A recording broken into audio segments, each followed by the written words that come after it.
Alexander Graham Bell. Sir, telephone की घंटी बज रही है। Hello, good morning. Sir, telephone की खोज किसने की? तुम सभी मुझे हमेशा चिढ़ाते हो ना कि मुझे कोई ज्ञान नहीं। मैं जानती हूँ, उनका नाम अलेक्जेंडर ग्राहम बेल है। शायद मैं बेल के बारे में कुछ सुन रहा हूँ। सर, हम अलेक्जेंडर ग्राहम बेल की बात कर रहे हैं। कृपया आप हमें उनके बारे में बताइए ना। बेल का जन्म 3 मार्च 1847 को हुआ। उनके पिता और दादाजी को ध्वनि के प्रयोगों में बहुत रुचि थी, लेकिन उनकी माँ बहरी थी, सुन नहीं सकती थी।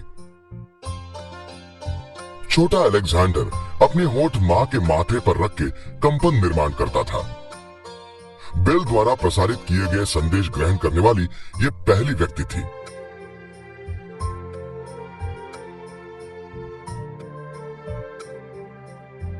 चौदह साल की उम्र में ही उन्होंने अपनी शिक्षा खत्म की।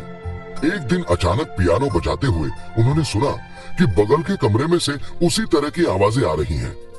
अलेक्जेंडर को यह देखकर बहुत आश्चर्य हुआ कि उनके पियानो पर किए गए आवाज की प्रतिध्वनि दूसरे कमरे के पियानो से आ रही थी। ध्वनि के वो कंपन हवा द्वारा प्रसारित हो रहे थे। उसी वक्त टेलीफोन के आविष्कार ने जन्म लिया। अपने मित्र थॉमस वैटसन की मदद से अलेक्जेंडर ने अनेक प्रयोग किए। सन 1875 अलेक्जेंडर ने एक ऐसे यंत्र की खोज पर काम करना शुरू किया जो मनुष्य की आवाज प्रसारित कर सकती थी।